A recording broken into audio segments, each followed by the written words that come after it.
Well, hello, everybody. Welcome to Saturday. Yes, surprise Saturday today with the wonderful Beverli Rhodes. We were supposed to have Jerry on earlier, and I'm not sure what happened. I know Jerry often has problems logging in. So, Beverly and I were supposed to do a recording for Monday, but who knows? Maybe we'll do Monday anyway. Although it's not my week on to do live shows this week, but you never know. You never know. So we decided to bless you with a live show tonight. And ladies and gents, ta-da, there she is. Hello, everyone. Nice to be here live. Hi, Hello. Chanti. It's so good to see you. What a pleasure. What a wonderful surprise. There was no ways I was going to be hanging out on this Saturday night all on my own. No. You had to join me. Of course. So thank you for that. I always appreciate you. How are the Americanos treating you? Are you good? Americanos Are they are treating you treating well? me. They're treating me amazingly. I do like this deep Southern accent. I think it's really, really charming. And then on Monday is Labor Day, so all the Americans watching today, happy Labor Day on Monday. I hope you're having a great long weekend and doing a fix me upper to your house and DIY and everything that you do on the long weekend. Enjoy. But yeah, America's been very good to me. It's been absolutely lovely. The weather's been great. I can't believe how much sunshine they have. I'm very jealous. Very jealous. Well, that's amazing. I must say, it's actually been quite warm here the last 2 weeks. It almost sounds like we might be getting summer, which is awesome. Summer starting, springtime starting. Yeah, it's Uh-huh. 1st of September, swimming pools open. So Monday, swimming pools. But yeah, so you should be heading into spring now where you are. Yes, but yeah, where I live, usually October, November, we're lucky if we start getting warm weather. But Oh, wow. So here we are. Welcome, everybody. It's so good to see you all on the surprise Saturday with Beverly. Nice to see you all in the chats. And yeah, we just gonna go right in and talk about, you know me, I'm such a fan of the Royals. yeah. Right. Yeah, think. Yeah, think. Yeah, Yeah, think. think. Oh, anyway, I know that there's certain things, and again, I want to just reiterate to the viewers, Beverly can talk about certain things, she can mention certain names, but others she can't. But I'm sometimes definitely going to play the guessing game with you. Are you allowed to say true or false? If I say a name, are you allowed to say true or false? Well, because then that's very obvious, isn't it? And they can still nail me for that. So I won't be able to say true or false, but I'm sure you'll see by my lack of comment. I'm sure you're such a clever girl anyway. You'll put it together and realize, that's what you're talking about. There we go. But yeah, especially when they're Well, live, they go after you because everyone's talking about what they're doing and what they're up to. no, no, for sure. I get that. And I'm really just kind of having some fun here because I know you can't, and don't worry, I won't be pushing you to do anything. Oh, I But know I you.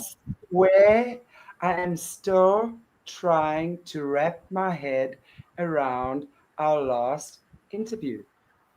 The Oh, fact that a still. vampire ate from you. Yeah.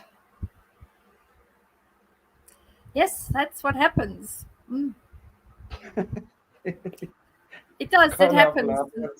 and It's like that's it. crazy. It is, Anyway. and I think Dennis was good too. I mean, we had two totally different sort of ways of which things are. So, yeah, the trip to New Orleans is busy in the planning. We're looking at where to go and which areas will be walking safely at night. But then after a certain time, I think we're all going to go back to the hotel, and we will be staying in the hotel. We won't be going out.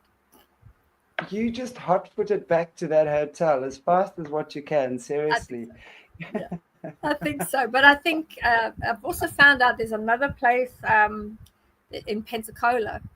There is a couple of streets there that we've heard has a lot of vampire action. So We might do Pensacola and then New Orleans. So I don't know, or we'll do New Orleans and then Pensacola and then back. So yeah, it's all part of the planning now, and you'll be getting some of the footage to see. I do think that there'll be some very interesting things that happen when we're away. Oh. Well, you better keep us posted, because you're giving us all this fantastic information, and you can't be hiding anything. No, we won't hide anything. We've got a couple of cameras that are going with us, and we've got some inside information on specific things. I won't spoil the surprise, but there is a particular place that we are going to go and have tea, and we know for sure that there's one or two of the vamps that actually go there. So I just don't know exactly what time they visit this particular place, but I'm going to see if I can find that. If not, I'm going to do it the old-fashioned way. I'm just going to remote view it and then see when is he normally there, and then we'll make sure we pitch up, and then I'm going to sit in the corner, have our cameras going sort of over here, and then go and see what they're up to. So I think that could be a lot of fun. And just like snip any connection that he might have to you. Just snip. Like, the problem is, it's tainted blood. That's it. Once you have this that's happened to you, it's kind of, you are tainted. There's no way around it. You have a mark. It's a marker on you. That's it. Job done. So yeah, they'll know at some point. They'll know. Yeah. They can sniff you out. They'll sniff out. There's nanny vamp. And I mean,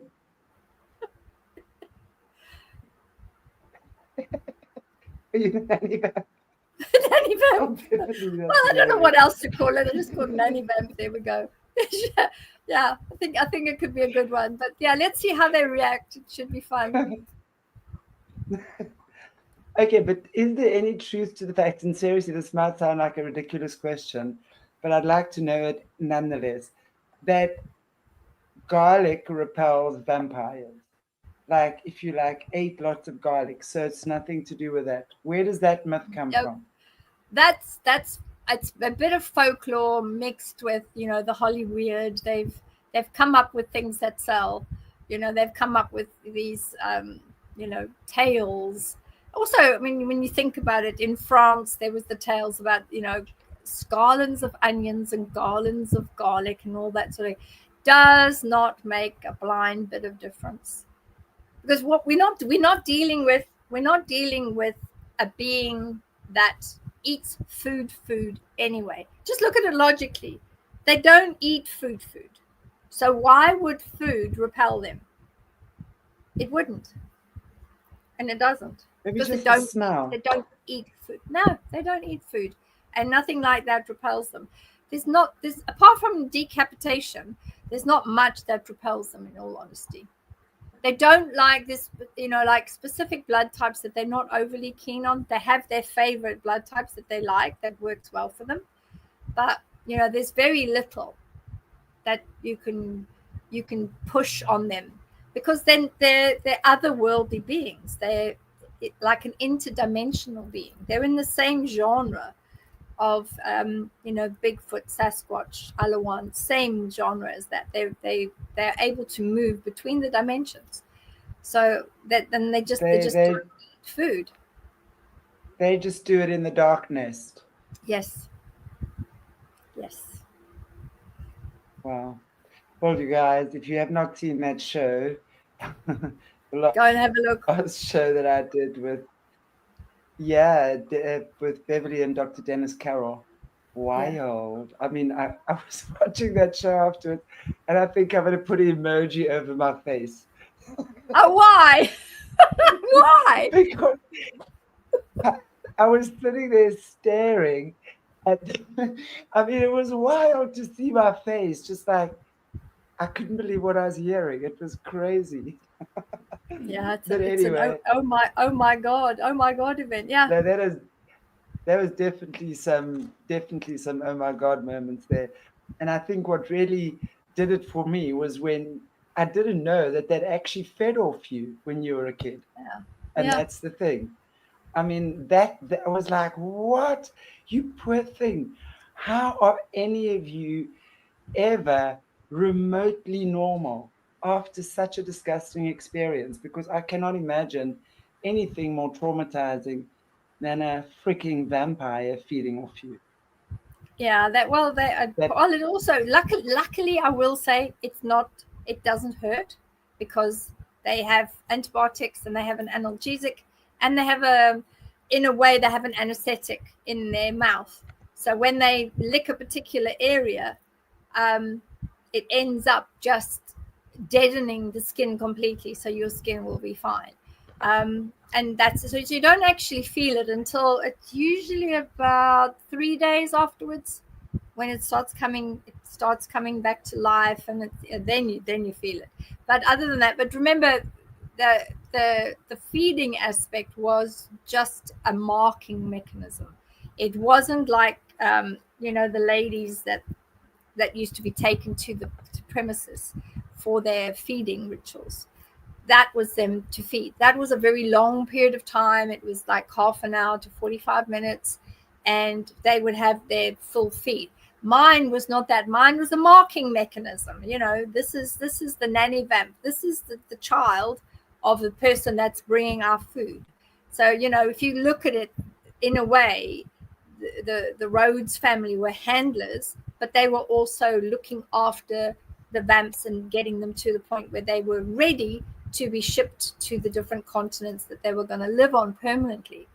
That when you think about it, I think in all that time, it was only 3 or 4 that actually survived all the way to the end. Most of them expired. They didn't make it. So it's not because of the complexities of changing the entire structure, the biological structure, the structure within the body, and changing everything as an individual. We are human, and everything that it is to be human, that all gets changed. Then you become this other type of being that just doesn't respect light at all in any way, shape, or form, and doesn't look for it either. yeah. So yeah, New Orleans is going to be a good one. Yeah, Nanny Vamp is on the is coming back to see what the babies look like now. Oh Lord. I so appreciate that you can laugh about that, Beverly, because I mean, it's ridiculous when you think about it. I mean, what am I going to say? You're very naughty. Why are you doing this? What? Just behave yourself. Really. It's this child that was there is now this old woman. I mean, come on, guys. Come on. If you can't, if I couldn't laugh about it, then I'd be crying because it's a sad story. Let's face it. exactly. But speaking about the royal family, because I know you had a lot of connections to the royal family, maybe not direct, but let me ask you then, did you ever meet them in person? And again, obviously say what you can and whatever you can't.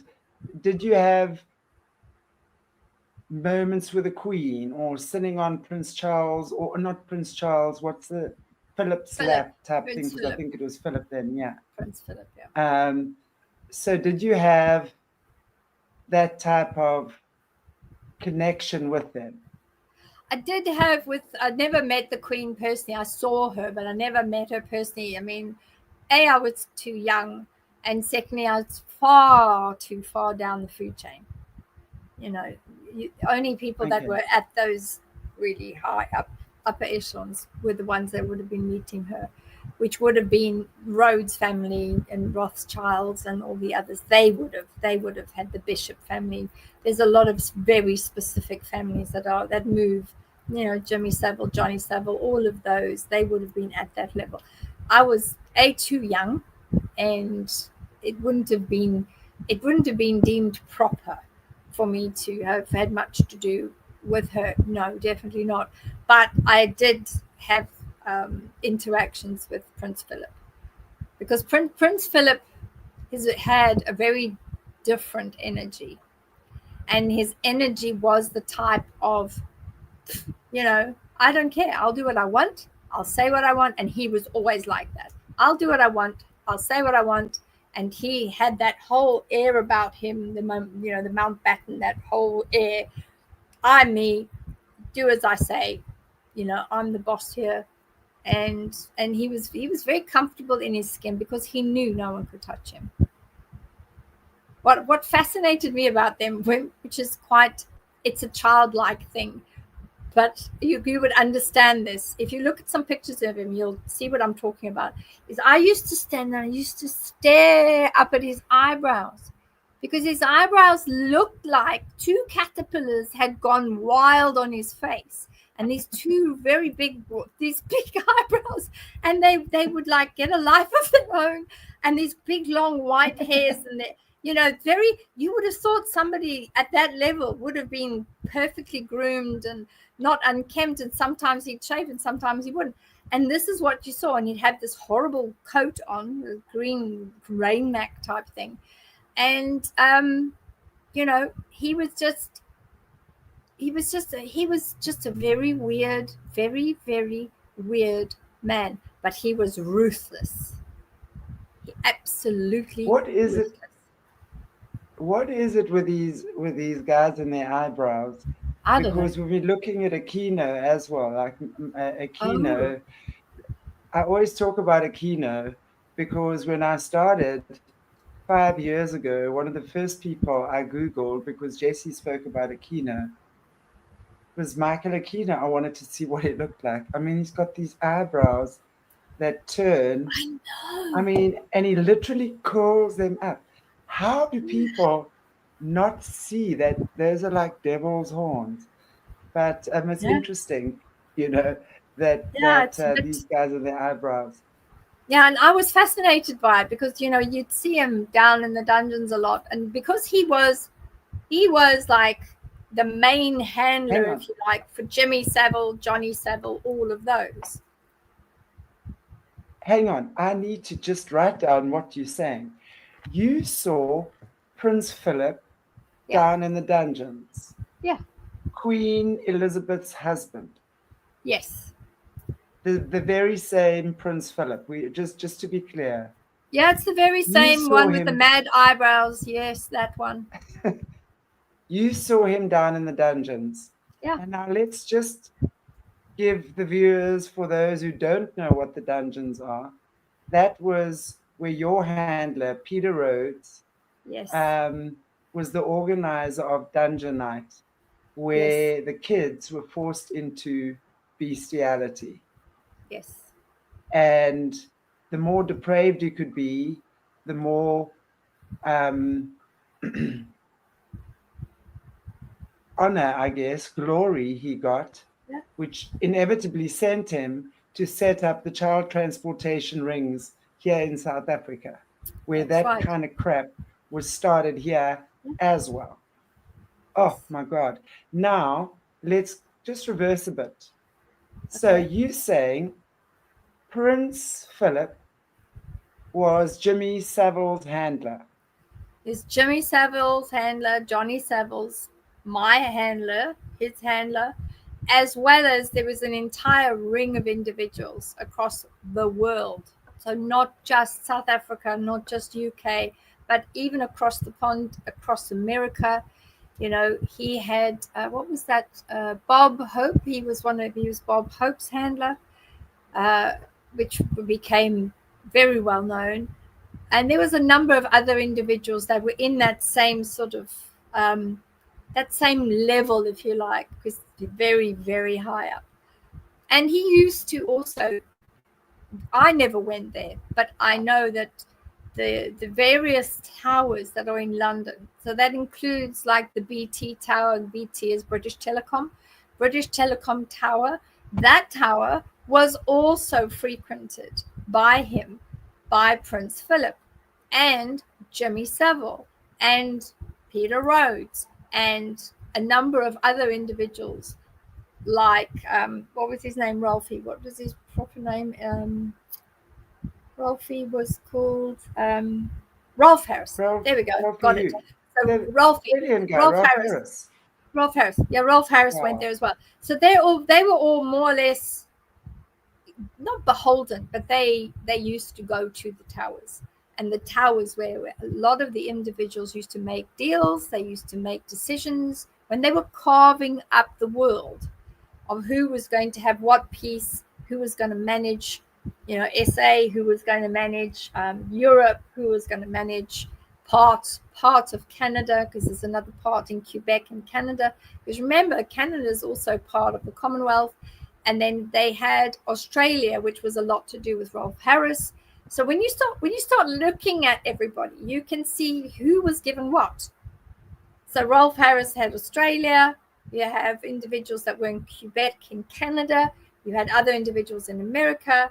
You had French individuals that were in France that were part of the, they call it like hands across the sea, where they were able to work with each other, but they were all under the Prince Philip. Prince Philip was right at the top. And when he passed, this is what happens to these individuals. They automatically reassign ownership as handlers to the next in line to the throne, which would have been the current king. So we can't say for sure, obviously not, but the succession would allow the next person in line will be the person that will take on the responsibility for everybody worldwide. Okay, so Prince Philip was the handler for Savile and Peter Daniel Savile, Rhodes as Rhodes, well. Harris, there's a whole list of Okay, them. so Prince Philip was the handler for Peter Rhodes, who was told to do dungeon nights and vampire feedings and all sorts of things. And we know that the handler gives those orders. Yes. And then that same handler would have sent Peter Daniel Rhodes to South Africa to set up dungeons and child transportation rings in South Africa and Africa. Yeah. And it included through the back areas, we went to, used to be called Rhodesia, it's now Zimbabwe. We went to one of the really big hotels, which was right on Victoria Falls, Mawasitunda. We went to Mawasitunda, and when we went there. Unfortunately, the hotel was attacked. So we had to belly crawl with our passports. We had to crawl with our passports, and I didn't have mine. They had my passports, and we were crawling along the passageway of the hotel, which was under gunfire and shell fire. And the SADF had actually sent a vehicle to come and get all the foreigners out, and that's how we managed to get out of there. But that particular hotel was attacked, and they got us back to Bait Bridge. And then we were met at Bait Bridge. Then there was the swap, and all of the residents of the hotel, basically everything was left behind in the rooms. You basically crawled out of there into a buffalo, into a vehicle, or as something that looked like a buffalo vehicle, one of those ones that go up at the bottom, and you got into it, and you just hope to hell that you managed to get to the border. And then we ended up at Bait Bridge, and there was the swap at Bait Bridge. We had our documents on us, and that was it. And we managed to get into South Africa, which was fine. And then we were safe. But that was, we were there, believe it or not, we were there on the job, because we had just, sorry, I have to keep my nose because I've got allergic reaction to some of the pollen that's here.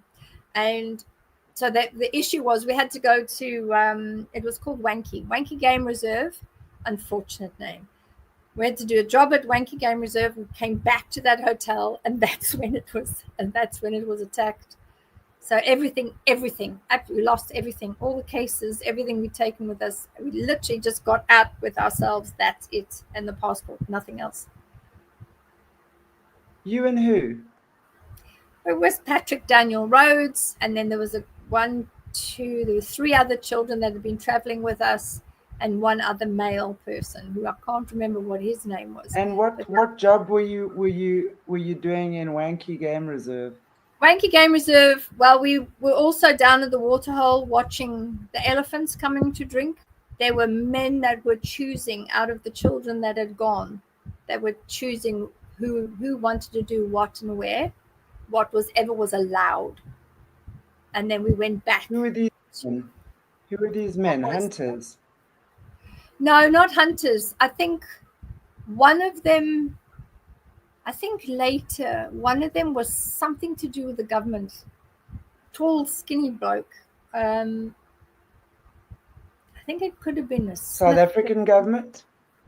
No, not South African government. It was the government that was the Rhodesian government. It was in those days Rhodesian government, but Yeah. he was like he was quite well known within the government, but he was starting to transition out. And I think the idea was that these individuals that were there at Wanky Game Reserve and then going to that hotel that was attacked, I think they were doing something or planning something or whatever. And I think this is what the job was to utilize this action to the children and the underage individuals, get that filmed, get that photographed, and use that to pressurize them to provide whatever it was that they wanted.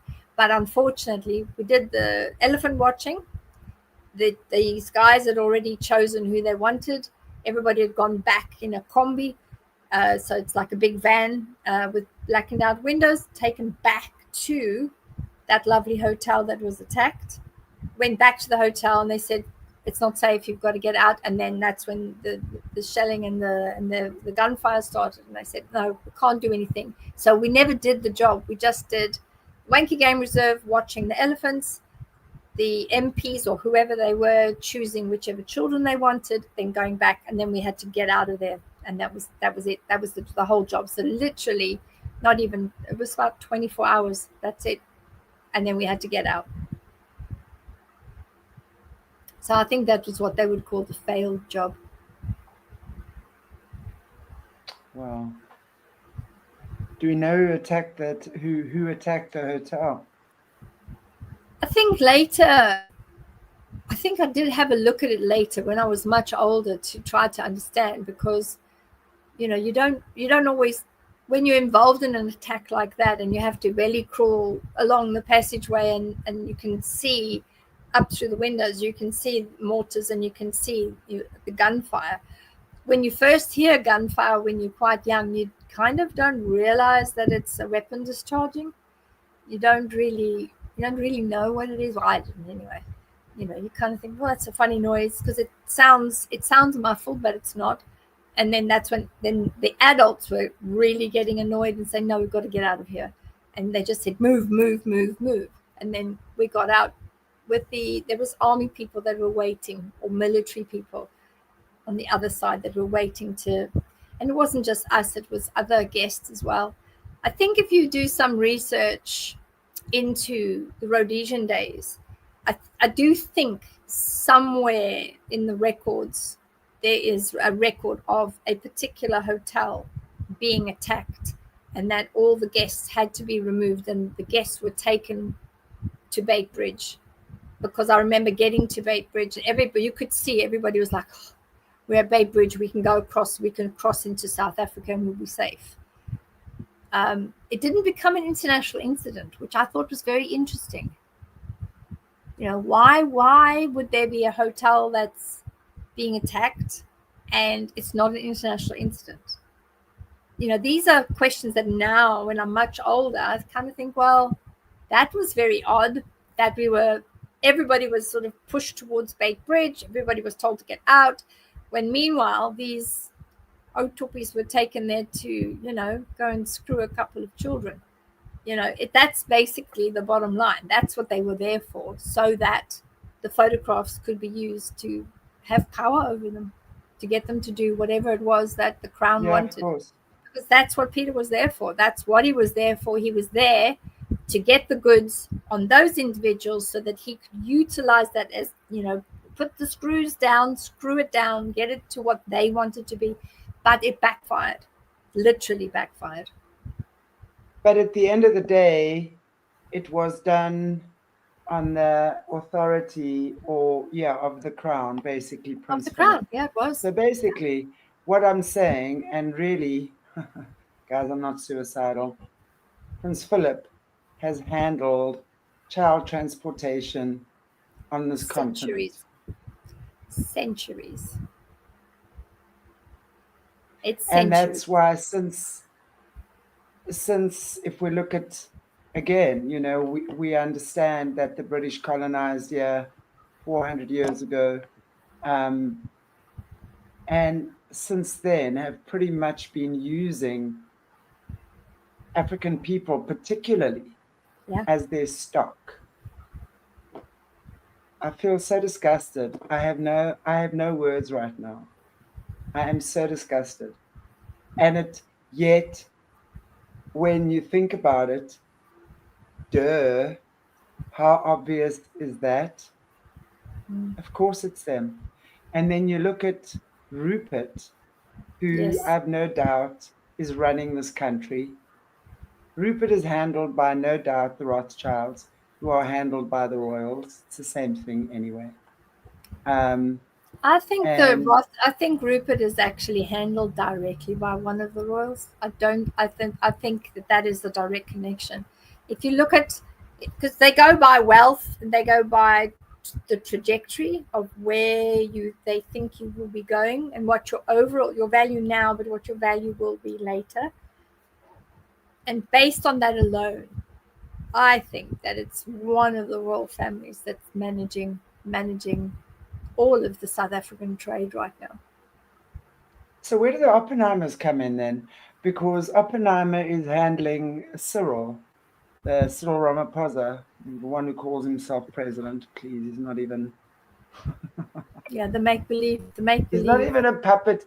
That guy. I mean, he's not even a good puppet. He's not even. the Oh, Prince don't get me Frog. started on Yeah, him. he's just the Yeah. Prince Frog. That's all Oh. he is. Yeah. Well, those families are on the similar. The Rhodes, Oppenheimers, Rothschilds. All of those are on the same level, but they're all managed by the same person. But if we're saying that the monarchy, which would now therefore be Charles, in my opinion, if Philip is no longer there, um, is handling Johann Rupert, who on official documentation, you guys can actually go and Google it. It's right there on Google if you don't believe me.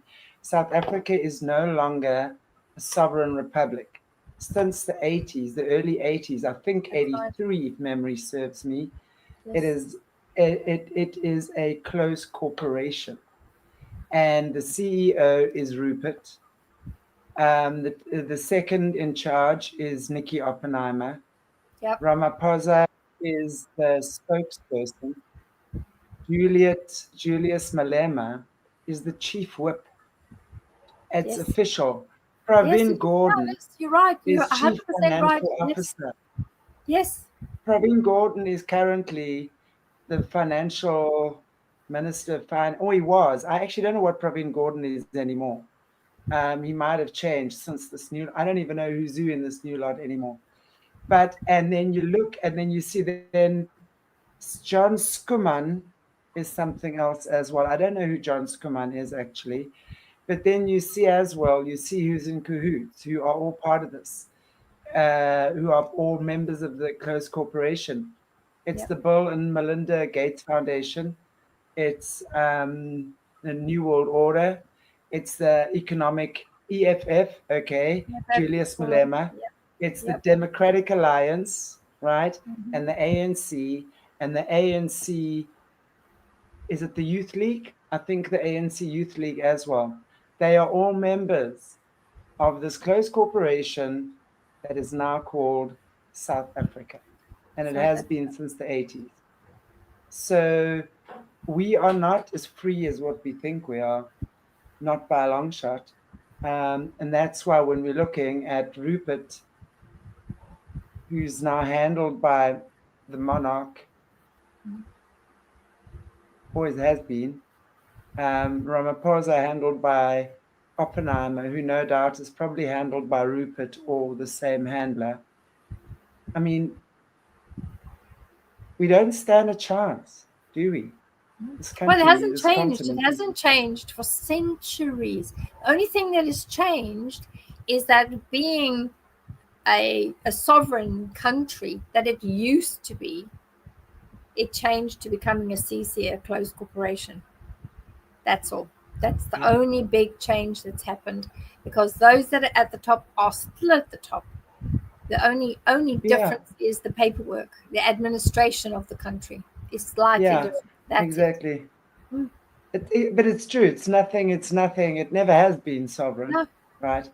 But yeah. Wow, that is so interesting. And then, of course, if we're looking at,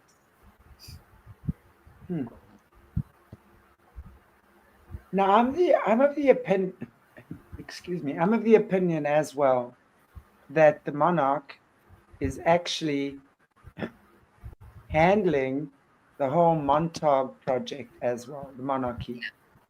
What's your take on everything I'm seeing? I would agree with you. What's your take on that? Yeah, I would agree with that, because during the time of the BT towers and the towers that are around that area in London, there was a couple of other buildings. Can't remember what the buildings were called, but I can see them now. That was when Prince Philip was still alive, and a lot of the Montauk individuals used to have to go to the BT Tower, and they actually had a training facility at the BT Tower, which was all underground. They also have other training facilities underground, key buildings in that area. What is also very interesting is that there's 52 entrances across that few miles. And it is referred to amongst those that work in that entire environment. I became aware of it being called the Ring of Steel. Now, I always thought, oh, it's a ring. No, it's not a ring. The Ring of Steel is the 52 entrances around all of London in particular areas. And this is that ring, not a ring like this, a ring around roads, different roads in that area. And each of the key families were given a quadrant that they needed to peruse, they needed to look after. So the Ring of Steel it doesn't widen, it doesn't shrink, it stays the same. The only thing they do is it is the most watched area in the world. It has the most CCTV cameras and hidden cameras in the world. Go and Google it. Ring of Steel, 52 entrances, exits in London. You'll be amazed. And they regularly, daily, they scrub a lot of the information out. And companies that are helping them build the bollards or helping them make sure that it's a safe environment, they find a way to scrub that information. And that was already in place in those years, all those years ago. Wow. And each of the families were responsible for those areas under the direction of Prince Philip. And they would have individual youngsters, young people, children would be ferried to these buildings within that area. So within that area that is called the Ring of Steel, that's their safest area. That's the safest area in the world because it's fully monitored. Now, all of those buildings, there are underground passages that go from each of those buildings and provide safe passage underneath London, all the way back to Buck Palace, all the way back to all of the key residences where all of the royals were living. They are all accessible from each of those areas. It even including, places like Madame Tussauds. There's a huge underground area. There's a huge area under most of the main key buildings in Fleet Street. There's all of those around the Ring of Steel. There's 52 of them where the royals can gain access and move. And you can see as well, it comes out on the river, which is the Thames River. So you've got Parliament coming out on the Thames River. You've got all the other, where the lightermen are, all of those come out onto the Thames River. All of that forms part of the network that is managed by the top handler in the country. And in those days, all those years ago, that was Prince Philip. And then as the natural progression, whoever was owned and handled by him, when his demise came about, it naturally went to whoever he had assigned as his next in line. How does, if we're looking at the British, right, and pretty much the fact that they are, the British monarchy has control over a huge part of this planet, basically. And in in relation to the Vatican, is it the same? Do you see it as two separate from your knowledge, understanding, experience? Is the British monarchy and the Vatican one and the same thing? Do they work together? Or is it still separate? Are they actually separated the way they like us to believe? Some of their actions are separate, but they do actually work together. A lot of the permissions for bloodline matching has to come from the Vatican. So if any one of the royals want to marry, and whichever bloodline they've chosen, somebody needs to send representation to the Pope, and they need to say, these are the bloodlines that we've got, and this is the person that we would like to extend the request to become a bride. And that then has to be approved by the Pope. So And the Pope, in fact, has more authority than, sorry to interrupt you, I didn't mean to. So the Pope, in fact, then has authority over the monarchy, the British monarchy. So the Vatican would be more powerful. Yes, with weddings, weddings and choice of breeders. Yes, the Vatican was the sole review process for when one of the princes was seeing somebody who was not a suitable breeder.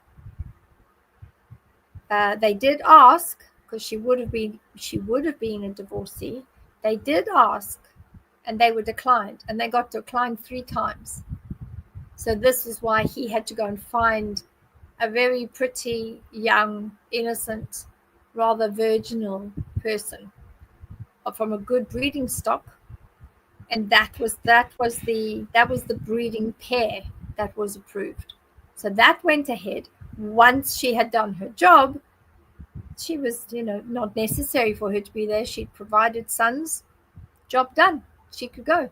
And that's why you just look at what's on the surface. Look at what you can see.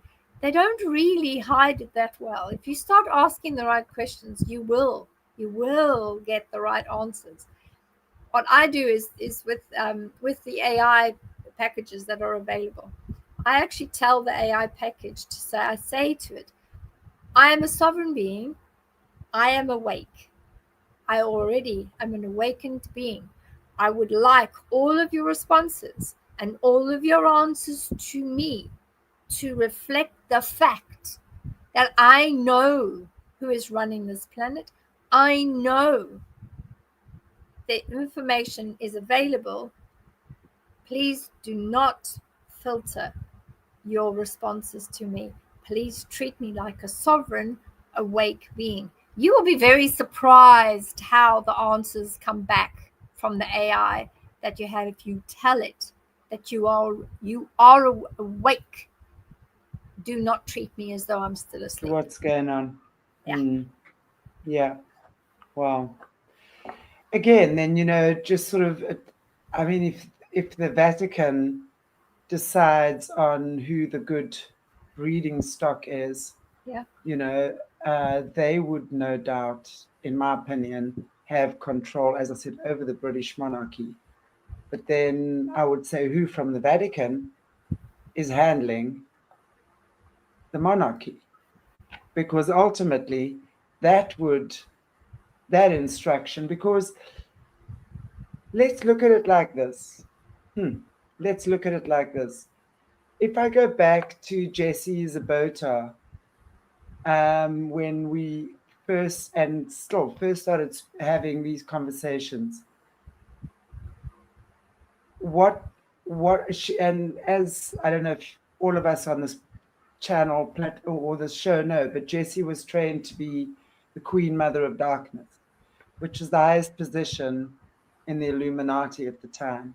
And at the time, the shadow government was run by women, which were the Mothers of Darkness. There are 5 of them, 1 Queen Mother and 4 Mothers of Darkness. And the Queen Mother of Darkness, her job is to literally every single night sit and with Lucifer and channel his message to her, and he would then give her instruction of what he wanted to happen. She would then go to the different quadrants, because then you have the north, south, east, and west quadrant, right? And each of the mothers would be heading up one of those quadrants. And she would then give all of those mothers instruction. Now, I would then say that ultimately, this then comes from the Mothers of Darkness, because the Mothers of Darkness would be heading up one of those quadrants, which is the Vatican, right? You would have a quadrant into which the Vatican falls. Exactly. And then so the instruction would actually come from whatever Mother of Darkness it is, which is coming from the Queen Mother of Darkness, which is coming from, I don't know, Lucifer, whatever, whoever that is they talk to. I mean, I can't even imagine how someone can talk for so long and concoct such evil. But yeah, I think it's Lucifer or Satan, something like that. Lucifer, I do believe. So really it comes from a spiritual entity. But, you know, at the end of the day, who are we taking instruction from on this planet? That's the question I'm at now. You know, I'm way surpassing all the presidents and the actors and the actresses and those little, I mean, I can't even see that anymore. I mean, I just see the bullshit. I really do. It's not even funny. So, but then when we're linking everything together, it would seem to me that whoever's in control of this planet right now is not even human. I don't know. What's your take? It's like a very dark force that channels itself through willing humans and then gets other humans to act out these evils. What's your take? Yeah, I would agree with your findings, but I agree mainly because I know what I've seen, and that's the only way that I can make that level decisions and understand what's actually happening. And there are different factions, and this is the other aspect. You've got the Duke levels that are leaders that report back up to the handlers that report back up to, which would have been in those days when I was working within that environment for all those years, that would have been Prince Philip. But he would have had to have given an understanding, and he would have had to have been accepting of whatever was happening with the Mothers of Darkness and the Vatican. Because all royal families, and it's not just the UK royal family, it's all royal families. And that includes royal families of like Swaziland or Lesotho and all these other countries. All royal families have a particular pathway that they go through in order to be given permission to breed. Because when you I've got these very big charts where that says who's come from where and how. And they did make, before this became governed by the sort of the Luciferians and others, as well as infiltrating, you know, the Pope, the Vatican, and others, it was a bit of a mess. once it became under the auspices of the Pope and other areas, it became a lot more manageable. And various monarchies, royal families, etc., they all agreed that they would take direction from specific sectors. But the one person that's now since passed, which was the late Queen of the UK, she had the say that she could override whatever the Pope had decided. Now that does not exist anymore. Balance of power has changed. What gave her that authority to begin with? Why could she override the Pope, and why did that change? Because she was the last of the direct lineage of the beings or the individuals that have sort of, I don't know what you call it, they have the rights over all other sentient beings. She was the last one. There isn't any, from what I understand, the way it was explained to me is after she goes, because she was still alive then, after she goes, there won't be anybody that is the purest blood that you can find. On the bloodline would not be as pure. So those that are in power as monarchies and royals here, there, and everywhere, they're not pure bloodlines anymore. None of them are. They're all mixed. Well, thank God for that, because can you imagine if they were still not mixed? We definitely see that like interbreed look by now. Oh gosh, The yes. lizard, they'd have lizard heads by now. Yeah, For possibly, real. or worse, yes. But you do see the glitches every now and then. There is a glitch in some of them. You can see it happening, and you get that sort of that funny, eye that's been blackened. You get that a lot. Yeah. They're not all purebred. And I think once the current old regime, so that would include, the old kings and the old queens of Europe. It would also definitely include some of the royalty across, well, certainly Japan would be one of them, the Japanese royal family and others, as well as those that are still in place. Once they are gone and you get sort of the next generation. So if we're looking at, say, the Prince Harry, Prince William, all of those areas, they are extremely diluted. Yeah. Just a question here. Do the royals really die? Do they just get new bodies? I mean, what is your take on that?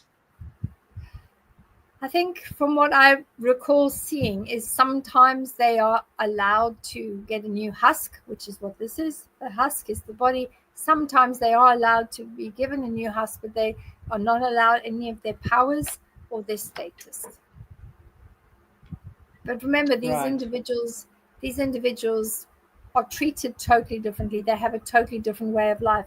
Some of them say, I'm not prepared to use another body because I won't have my privileges. I won't be at the level of which I'm accustomed to living. So a lot of them say no. I can say for sure that the queen that passed away did definitely pass away. She did exit. And I know that she had said, some of the family members had said towards her end, they had said that she was not in a great way, and the husk that she had wasn't holding up very well. So she didn't get a new husk. She decided that she wanted to transition and she wanted to leave, and that was it. She literally had enough. So she was allowed to leave and not ever bother to come back. It's No, a I think bone of she's got a lot contention, to though. answer for. Yeah, oh yeah, but it's a I think bone of she's contention. Her son is now in power. I mean, and he's not going to be in power for very long, because if you look at the auric field, the toroidal field, and the energy of the current king, it's unstable. It's not stable. It's constantly chillating and moving, and there is some sort of a problem in his energy body which filters into his physical body.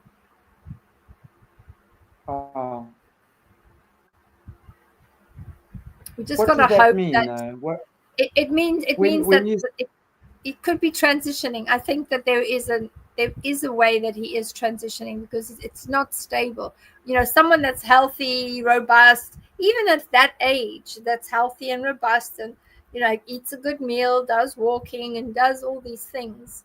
Um, they have a really good energy. The energy is quite stable. They're able to do the job. His energy field is not that stable. I think he has got a lot of medication, and I think that he will be transitioning, and I think that does make him as mad as the snake, because he had to wait as long as he did with mother, and wait to have the position that he has with his mate of choice. And I think it does. I think it annoys him terribly, because he's not going to get the level of rain that he wanted. He won't. He definitely won't. Yeah, I mean, he's impotent, really, the way I see him. I mean, when you look at the rain he gets on this realm, I'm not saying whatever he is obviously dark, Mm. but when it comes to being the king, I don't think he's very well respected. You know, I think the whole Diana thing, I think, severely backfired on them as well, because I don't think they believed or maybe realized that the world would fall in love with her the way that we did. All of us Mm. fell in love with Diana. I mean, I don't think there's one person that can say, I hate Diana. She just Yeah. had that way about her that you naturally felt endeared to her, whether you Yeah. knew or not. And I think that was, I mean, if you just think of her in that family and the amount of light attention she's brought to the family and their evil deeds, because it wasn't long and many people started talking about the accident, right? So that, I think, was the thing for me. If I think about that, would probably be the thing that lifted the lid on Mm. the royal family, was her car accident. That got a lot of people asking a lot of questions. A lot of very And I'm uncomfortable sure, questions. Yeah. yeah, I'm sure that, there's a lot of BS around it as well. There's people Oh speaking a yeah. lot of crap around it. But I really think at the end of the day, again, we have to use our discernment here. This is Yeah, of course. the time right now is such a crazy time. There's so much noise in the atmosphere.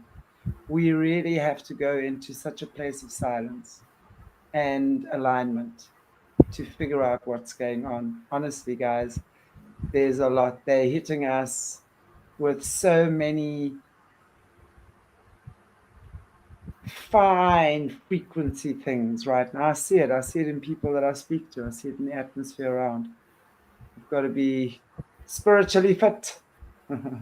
Yes, spiritually fit But is good, but also call people out on their BS. I mean, if somebody's saying something to you and really, you have no idea what you're talking about, you don't have to put up with that anymore. You can actually say, no, this is what I've been researching, this is what I've seen, and this is what I think is happening.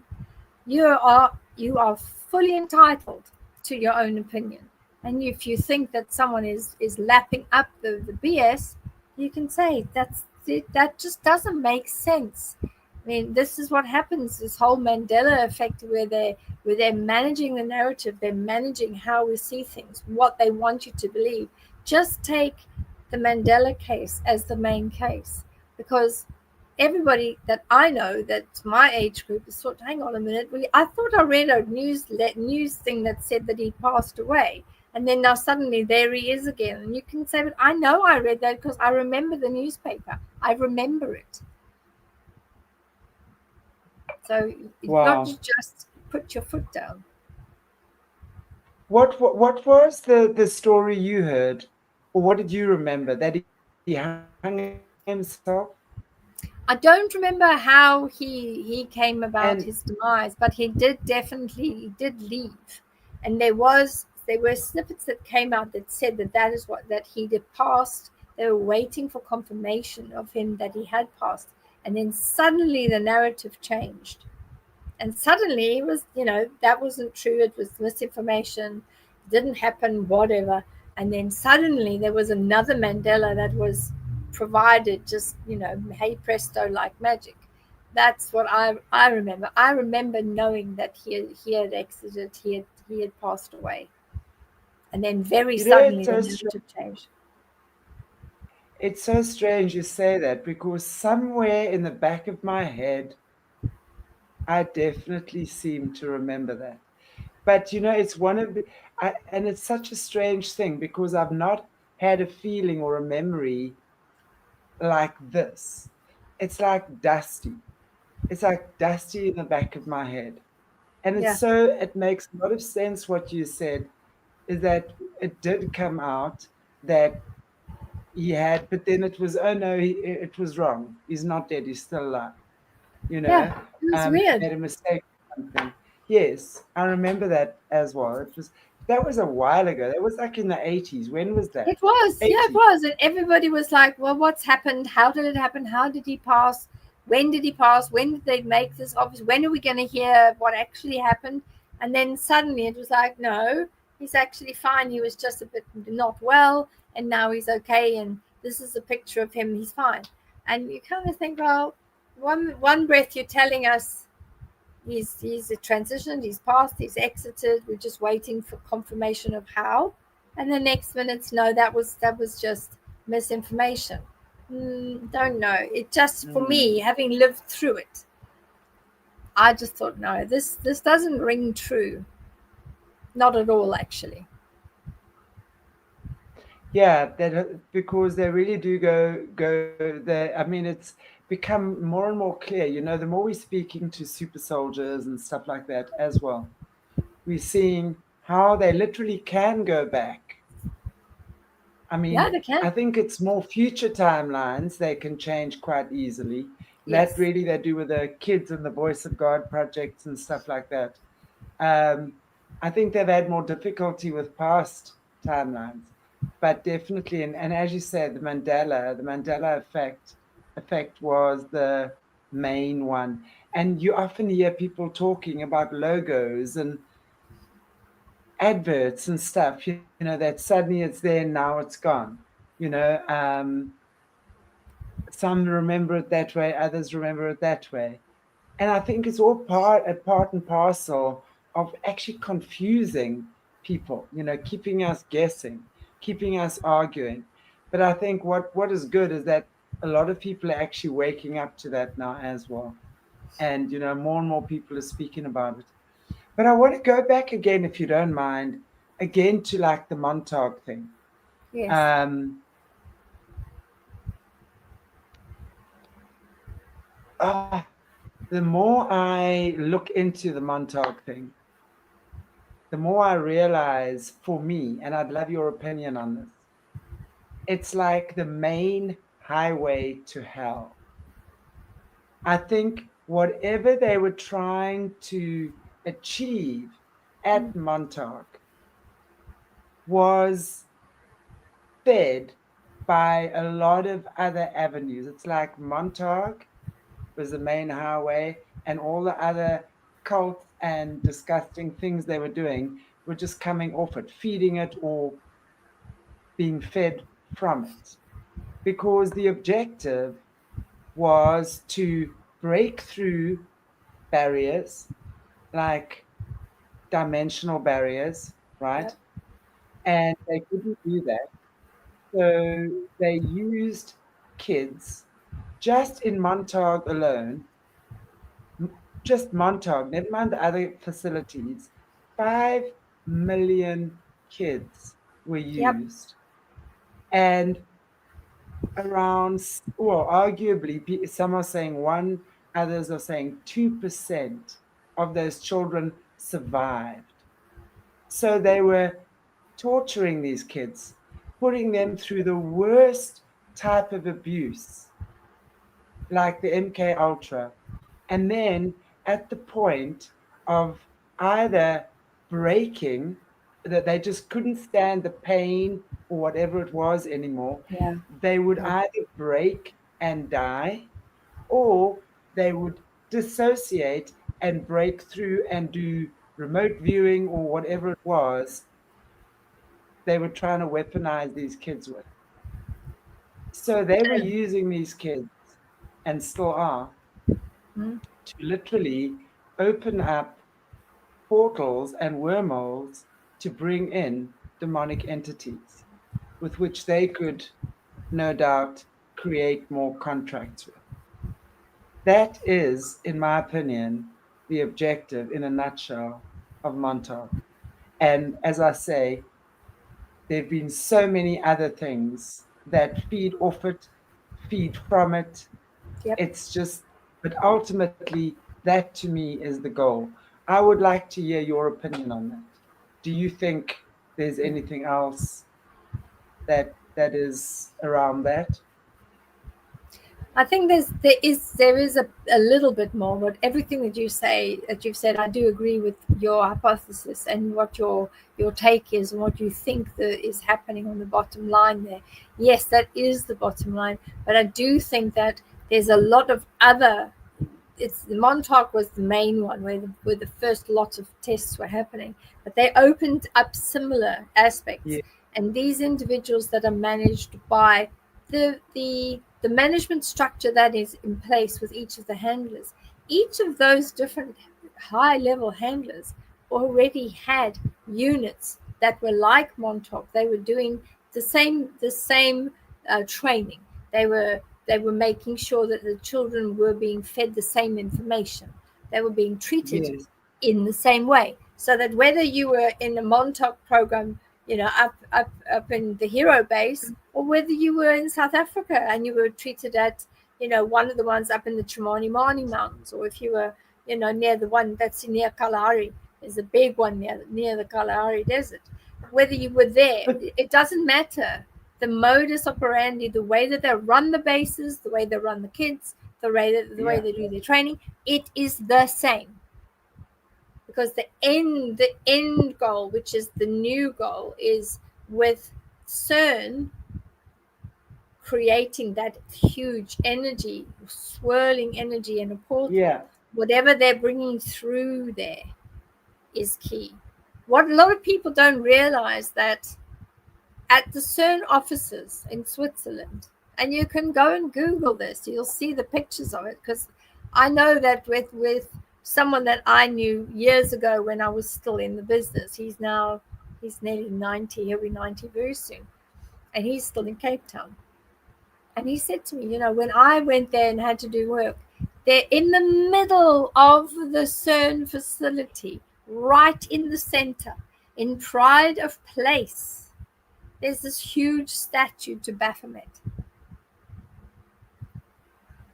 They're not even hiding it anymore. but when you speak to, I was reading a new guest as well, Chris Latera's book. The Yes, same people who own Montauk own Sir. of And course they also, do. what I Yes, wanted to say, yes, and what I wanted to say is there were so many bases, yes, that were obviously doing the same training. But I think with Montauk, the kids then had to go through certain tests, and yeah, if they passed, they got to go to, I think, Camp Hero, where they got to sit on the Montauk chair, which yes, was a chair that was recovered from the Roswell crash. So it was an alien type chair that when the kids sat on this chair, they could read thoughts, they could project, they could pick up everything. And then obviously, these were the kids that they'd already decided had special gifts that were coming from the other areas who already, God knows how many children had died just going through that other stuff, right? And now they're in the Montauk chair. So they were using the kids for the Montauk chair to break through exactly and to work, I think, in unison with that CERN, because obviously CERN would open up whatever it was for those portals. So it's very interesting. And and yeah, never heard of Montauk. Wow. No, Montauk is very well known right now. So yeah. Camp I Hero. say, Camp we Hero is really, very well known. yeah, Absolutely. Where the That's where boys, the training is to create yeah, the velocity that's required to open the portal, reverse engineer the portal, and bring through these beings that are waiting to come to the planet. And that's all of the CERN work. And that's why they've got this huge statue. I've not personally seen it, but one of my people that I know very well who did a similar type of situation to me. And he had said, I could not believe my eyes, Bev. I looked at it and said, what the hell is a statue of Baphomet doing slap bang in the middle of the main entrance area where everybody has to walk past? Why would they put that? I mean, literally talk about in plain sight, right in front of your nose, there it is. So we know that their end goal is to bring through as many minions and legions of demons that they can. as possible, yeah. And they're doing it with obviously with the torture of kids, and then they create these sci-fi series like Stranger Things, and pretend, or they market it and pass it off as if it's a sci-fi. Meanwhile, it's based on literally millions of kids torture, and that Sadly, is the not sick part. sci-fi. And It's not sci-fi, it's fact. And yeah, because each of the exactly. children, I mean, even myself, they gave me 2 or 3 different names. When I was working for those 9 years, I had 3 different names. They did exactly the same at Camp Hero. They had different names for individuals. And that's all part of the ability to enable disinformation. Because if you're there as yourself, you have to take responsibility for what you say, for what you see. It's you, it's on your soul, it's on you.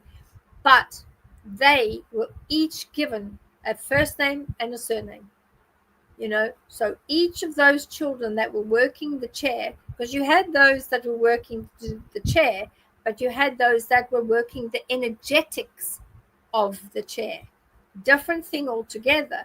That was being able to take their energy, push that energy onto the person that was Yeah, working the chair at the time. So they were there, as we all know, the 6 points. So it's north, south, west, east, up, and down. So they needed a minimum of 6 children that could boost the energy around whoever it was that was in the chair. And this is yep, still happening to this day. yeah. They are still doing it, most definitely. Most definitely. Wow, how interesting. Sure. So yeah, I say that's really the stuff that we've got to shine a lot of light on now. Um, is this stuff. We've got to like go right back to the source, because I think that's the hellhole. And it's not even about doing anything with violence, or never. It's about being aware. We just we just got to be aware of it. And slowly but surely, we just have to change our ways that are going to align with the ways of our creator. We have a choice to allow these things to slide and just say, oh, well, doesn't concern me. Hmm. It's over there. I don't have to say anything about it. I don't know what it is. I'm not interested to know. I just want to live my life. And that in its way is when good men and women do nothing, this will continue. And that's what they're banking on. That is that they've trained the human psyche to want to be, oh no, I don't want to be part of that. That's nothing to do with me. Leave me alone. I'm to mind my own business. Keep my own counsel. Keep my nose out of everybody else's business. No. They've trained us really well. We are sticking to type. We are. Absolutely. Mm. Well, wakey, wakey, everybody. Absolutely Wakey, wakey. wakey. Otherwise, guess what we're getting? We're getting whatever it is that Yeah, they can push through that portal. Once CERN is up, running, and working and functioning, that function is to create and open a wormhole, and whatever it is that needs to come down to be here amongst the sheeple, that's where it's heading. So we have to start questioning. And the moment we start questioning, we start waking up. Exactly. Just questioning is enough. Deciding not to believe the mainstream narrative is enough. That's enough to start turning the tide. Where It you go is. from there, it doesn't matter. Your soul will guide you.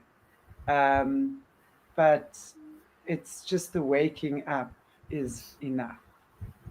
Just like stop, enough, enough. We all have to reach that point. Wow. But there will be Anyway, there will be lots of individuals that, because Montauk actually saw a lot of action. There was a lot of kids that were trafficked and moved in and out of Camp Hero, and there were others that were part of it too. So it's one of those where individuals will be able to see, because they will see this is what happened then, and this is what's happening now, and this is where we are at. If you just look back to the ceremony that they did last Christmas, and what the Pope was doing in opening certain areas, because when he was still alive, he opened certain areas. Look at what he was doing. Don't put the sound on, though. I watched it over Christmas. I watched what he was doing to activate each of the portals, but I turned the sound down completely, because within that sound is embedded energetics, so that the sheeple, the overall human experience, will listen and heed what's necessary and perform what's necessary, giving back that energy. But why would you have a place that openly worships Baphomet? They've got a huge statue at CERN. Like, it's right there. And he'd said to me, he said, here's a picture. There's me standing next to it. What do you think of that then? I was like, what? I was gobsmacked. I could not believe that it's literally right in front of your eyes there.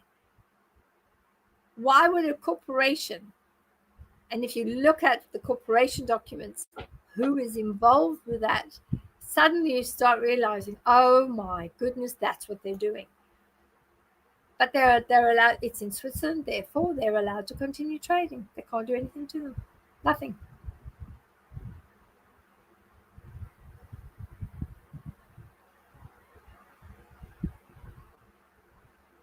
Thank you, Charles, for saying come and join us on my channel after this for Saturday Psychic Live, because that's going to be lots of fun as well. We're going to do some live readings. We've got a whole hour show, bumper show actually, where we're going to have a new reader on. Her name is Jess, and we have Aquana on as well, the American Native First Nation individual, and she then shares her insight utilizing both cards that she reads and other items as well. So I think thank you for mentioning that, Charlotte, and thank you, Chanti, for putting it on your show too.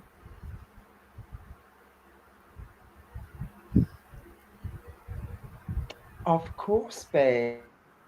Of course. Everyone must go and subscribe, because you have fabulous information. And I'm just sorry that it's late for me, but then I could catch it more often as well. But I did catch you guys the other day. You did. You came and said join you guys. And we so were excited. My internet has just went very bad. Yeah. So I'm not sure if. Sorry, I missed quite the last 2 or 3 minutes because my internet's so bad.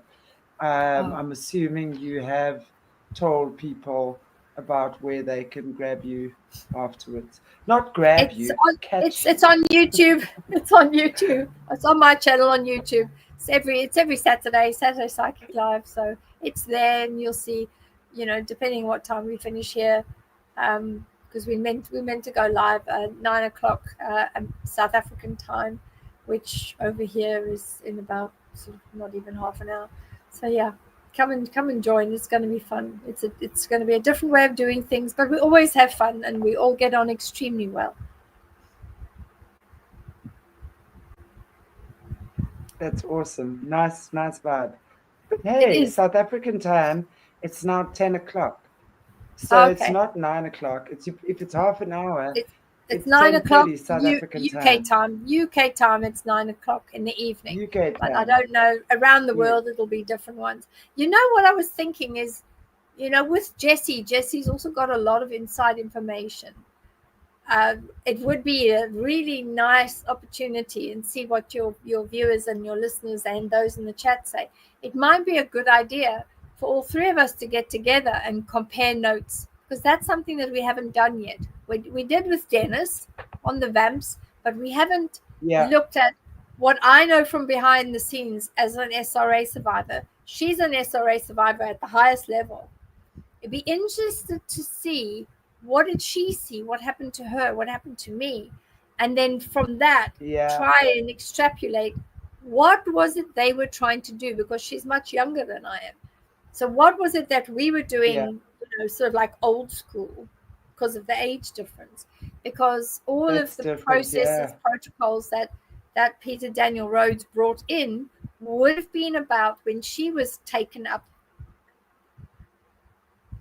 and when she was working, when they were trying to get her Yeah. to be in that Absolutely. particular position. It'd be interesting to see. There's bound to be things that, the penny drops on something, and she'll say, oh, but that happened to me, and then I can say, well, that's what happened to me.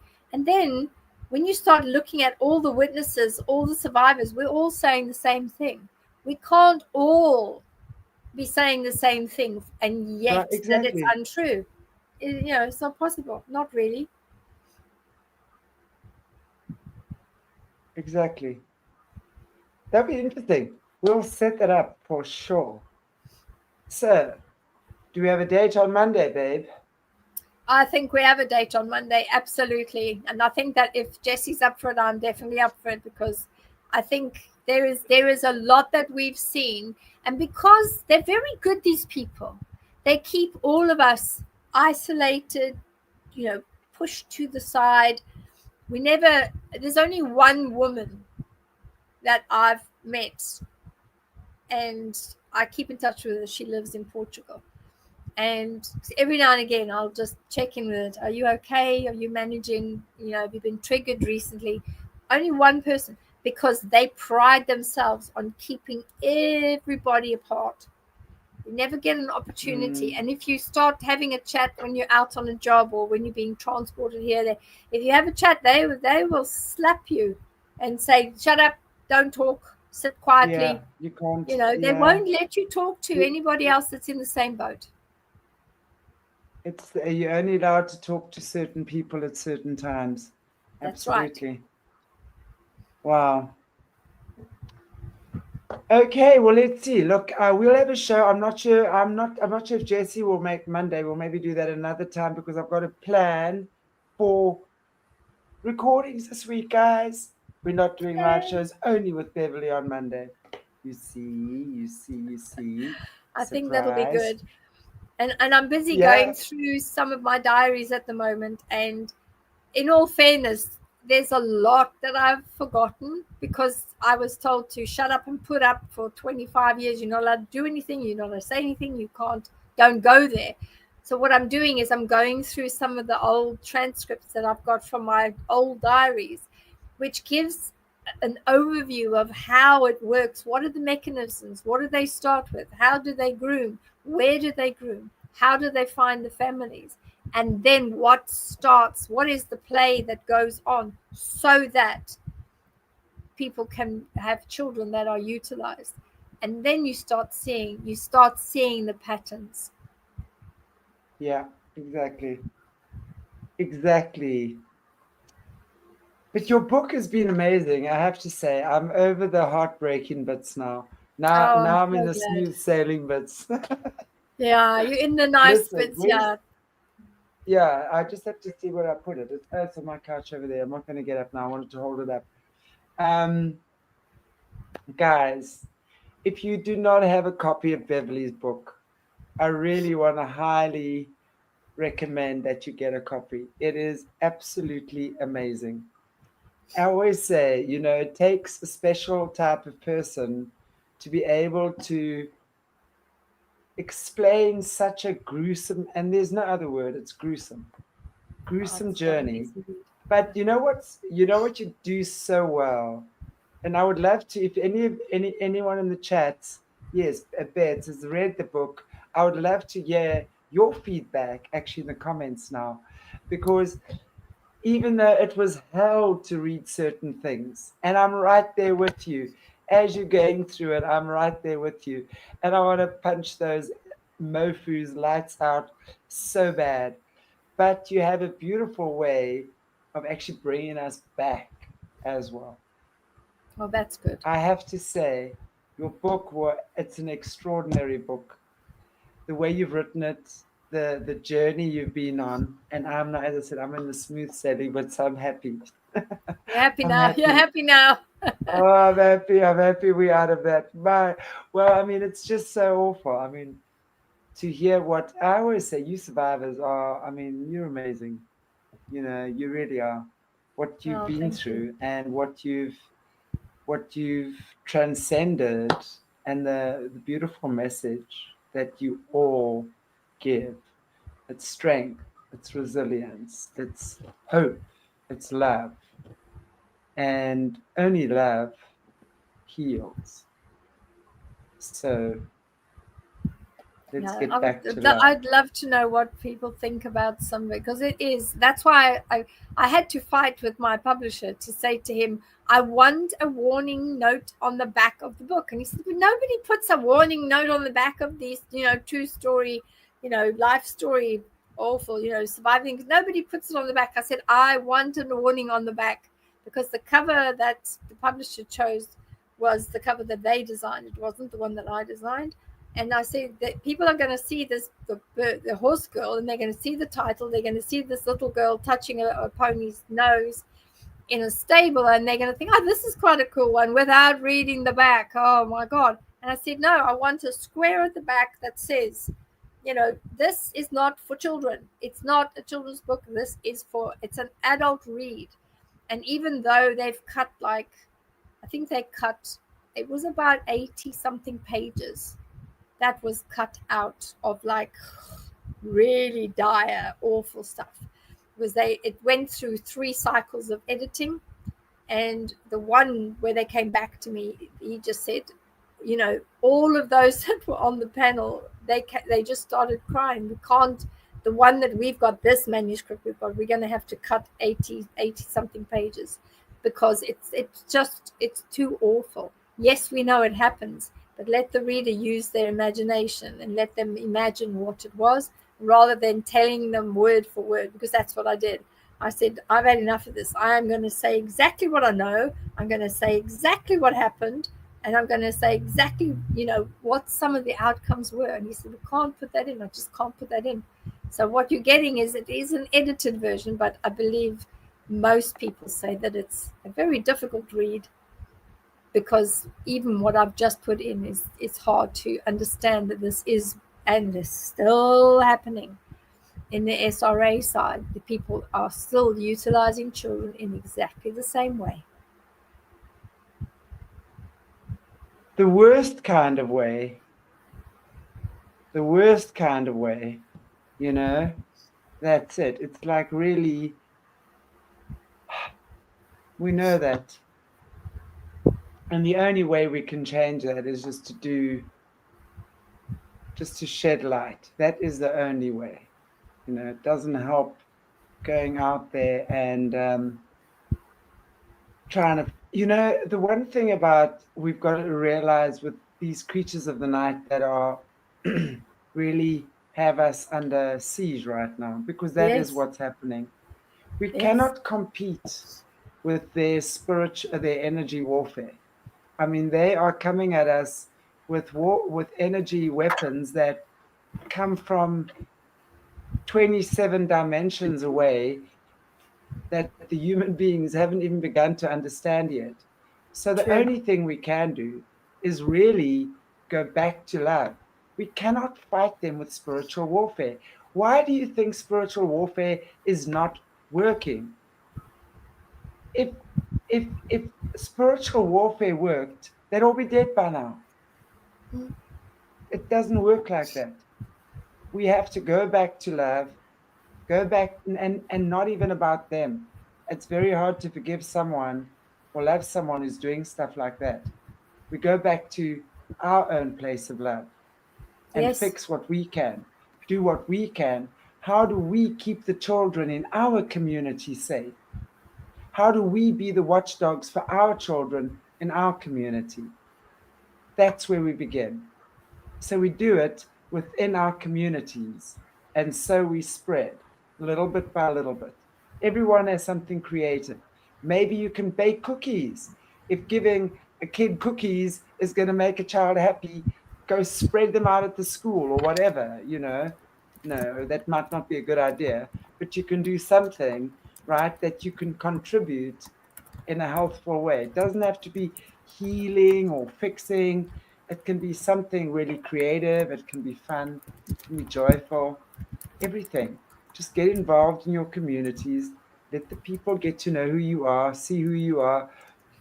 I guess that's a Yeah. note to me as well. Note to self, Chantelle. The locals would like to see you sometimes. Well, I think the work that you're doing, it's really hard, the work that you're doing, and slowly but surely you will be in a position where people will wake up one soul at a time. And I think, in all fairness, that's the Right. best that we can hope for. We can't hope for more than that, because you can't have large batches of individuals. It just kind of doesn't work that way. So you are changing perceptions. You are changing and educating people on what's actually going out there. What's happening behind the scenes. You've got loads of guests that are doing that.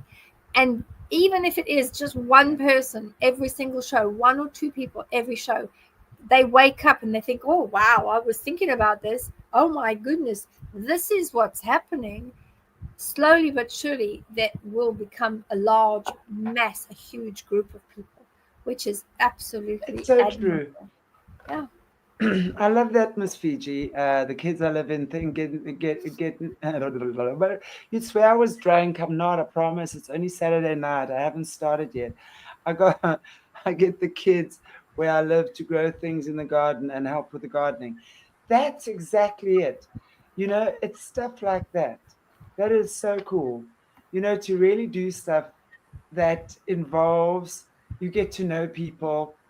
You're not on your cell phones 24/7 watching Netflix or um, scrolling through some useless whatever. I mean, it's just crazy for us to just do stuff like that. That's how we're going to heal the world. People always say, what can I do to help? What can I do to help? And I understand that there are so many people that want to help. But Yes. it's like the reason why we have people like you on the show, because wherever in the world you are, we are seeing this is happening right underneath your nose. You don't have to be traveling across the world to save children. It No. is happening in your community. It's happening right under your nose. It is happening right there. So whatever it is you can do for your community, doesn't have to be children, can be animals. Take the animals on a Sunday at the SPCA for a walk. Boom. That's Your good old age energy. community. Good energy. Yeah. Yeah. Just let's just do cool things. That's all. Just And I know I be don't the want to be difference. lecturing. Be the difference. Be the Just coolness. be the difference. Be the cornerstone. Be the difference. And then if we can all, just every one person, every one person in their own space, in their own time. If they could do something like that, that will change the energy. It definitely will. It's a beautiful time to be alive. And I want to thank you, everybody, for being on this planet with us right now. We are having fun, and we will not stop having fun, and we will continue to walk the path of light. That's for sure. And thank you for joining us. It's not always an easy path, that's for sure. We get insulted, we get We do. criticized. We do. we get. Tell someone Gosh. who cares. Tell someone who cares. You know, if I can Exactly. get through all of that, and you could get through everything you've been through, you know, these hurling, you know, sticks and stones may break my bones. Well, that's fine. Just get on with it. I can't be bothered. There's worse Right, things out there. exactly. There's worse things out there, and if that's all you can think of, that's great. You know, it's not going to cut the mustard. Exactly.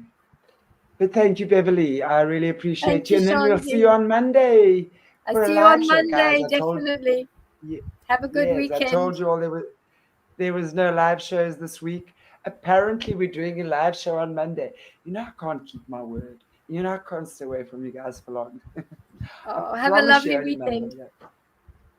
God bless you guys. Take good Thank care. you. And Bye for now. have a fabulous weekend.